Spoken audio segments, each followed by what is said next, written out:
Inflation in the new era of remote work is creating a global commercial real estate apocalypse where zombie properties sit vacant and owners with loans coming due hand their keys back to the lenders. According to experts, quote, the apocalypse that's facing commercial real estate at this moment is all about interest rates and debt maturities. Harold Bordwin, a managing director at Keen Summit Capital Partners, a New York firm specializing in assisting distressed properties, told the Post. Even if you have a building that had all the same tenants and all of the same income it had 3 years ago, if your debt is maturing today, you have a real problem. A lot of companies are going to go bankrupt off of this. But, I mean, not all of them necessarily, but at the same time, like, again, like when industries change, you really got to adapt. And at the end of the day, look, if a lot of these companies can't adapt to the fact that people don't want or need to come into the office, then they're gonna go under because they re-signed a lease. Somebody about to re-sign a lease that they should not re-sign, and that's gonna tank their business. I guarantee you. That's happening all over the world, especially here in America. While these spaces don't skimp on the square footage, the inflation wave that crested at a 40-year high last year and remains raised has owners scurrying. In addition, the Federal Reserve's continued tightening to reach its 2% inflation goal has increased the returns on risk-free government bonds, forcing commercial real estate investors to demand more yield to simply justify holding the physical assets. The proof is in the vacancy. I like that. The proof's in the vacancy. Just last week, the owners of downtown San Francisco's largest shopping centers abandoned the lot after 20 years. Hey, you got to do what you got to do. You got to adapt.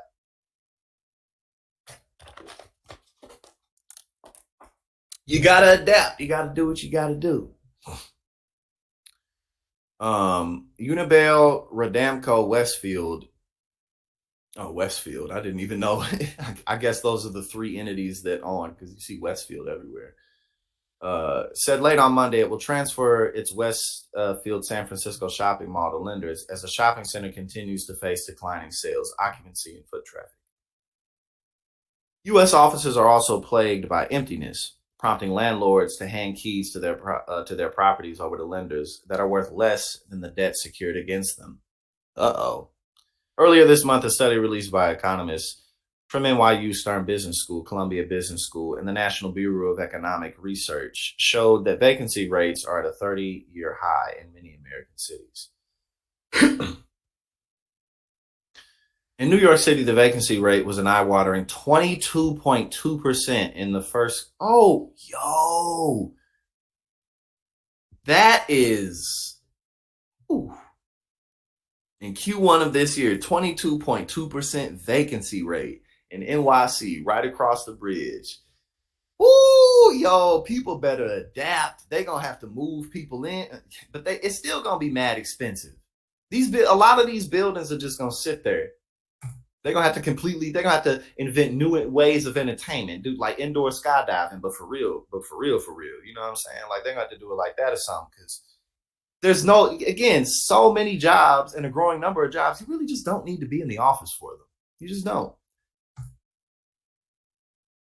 The study predicted that rates would plunge even further later this year as prices are certain to go down the drain. Lower prices means less tax revenue. In the case for the Big Apple, the paper predicted a 6.5% drop by 2029. To plug the hole, cities will raise taxes and fees in other ways, making the city less attractive to live in, which means even less revenue. San Francisco, a hub for big tech, meanwhile, has already seen companies like Salesforce, Tesla, and Oracle, among others, taking their leasing dollars elsewhere. Yeah, that is very interesting right here, too.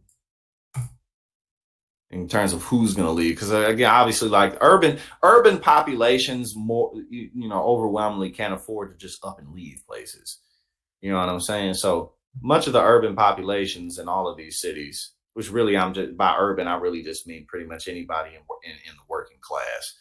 Like kind of the middle to lower middle class range, even to the upper middle class range. You can't just afford to I'm just going to leave. Like, you know what I mean? That takes time. So it's typically people with money who end up leaving first because they can't. When Salesforce, a software company that's San Francisco's largest hold on. What when Salesforce, a software company that's San Francisco's largest private employer, has made three separate announcements since 2020 of plans to slash the office space it owns in the city. The consequences have been devastating for the California city, where office workers accounted for 72% of the area's GDP. Woo! $531.28 billion in 2019 before the pandemic. Man, yo, they got to be scrambling because there's no way you can quickly figure this out. You know what I'm saying? Like you just can't. Like even with the smartest minds, like so much of good planning is trial and error. You discover if the plan was good or not. You know what I mean? So regardless, there's going to be a lot of hiccups. There's going to be band-aids. There's going to be adjustments that need to be made. But it is really interesting to think just kind of how much the pandemic really pushed this into hyperdrive, into overdrive. You know what I'm saying? Because industries always change. The real estate industry is always changing. Tech industry is always changing. I always bring up the example of Office Max and Office Depot. You never see them anymore because you don't need office supplies the same way that you used to. It's natural. But the pandemic, kind of exacerbated the reality of being able to work from home. So now people can't just get shoved back in there. You know what I'm saying? So it's really going to be interesting to see the impact that this has because it's going to be so much of the impact is going to be quick. You know what I mean? Just in terms of financial losses, it's going to be really fast. But again, there's just no way that you can solve this problem quickly. It's just impossible. Boardwin said lenders are going to be faced with the choice of pushing mark to market or extending and pretending. Mark to market was a tactic used in the savings and loan crisis of the 80s and 90s. Boardwin told the Post, where stress debt was cleared by asking, who will buy this at what price? Things were sold at pennies on the dollar, and regulators made their way through that inventory. Another option would be to extend and pretend tactic. What is the extend and pretend tactic? That was used during the financial crisis of 2008, where borrowers take loans, allowing banks not to think that the collateral is really worth. Okay. Again, that's still going to be like, I mean, that's really not going to fix the problem of the fact that people don't need to be in these buildings. You have to either figure out they got to either figure out a way to get people in these buildings, or they're gonna have to tear these buildings down. One of the two, because you're not just gonna be able to have these buildings sitting there endlessly. They'll try to let that happen, but it won't work. So, oh,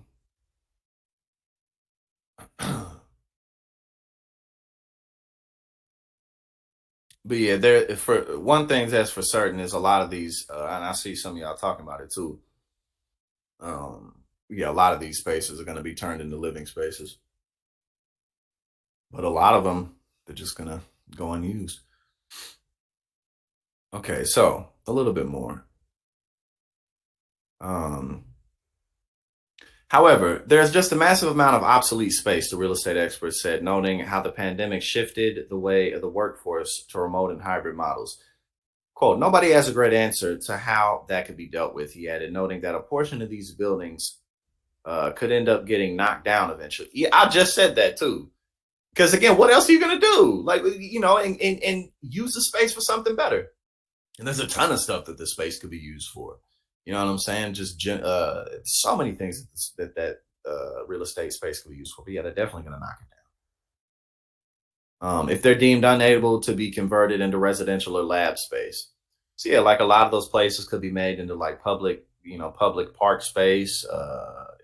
Schools could be built on them. I mean, all types of useful smaller buildings could be built in that space, or smaller gathering areas. So yeah. The vacancy problem isn't unique to the US. That's beautiful. Hong Kong. In Hong Kong, where gleaming office towers are some of the most expensive commercial real estate in the world. My bad, I was reading something. In the world. A record 13 square feet of office space sat empty in June, and 15% of the most valuable space was vacant, Bloomberg reported. Billionaire Li Ka-shing's 63-story Chang Kong Center sits about 25% vacant. Meanwhile, two trophy office buildings in London are now in the hands of lenders, according to Bloomberg. Good info today. We definitely got some good info today. Some solid info today.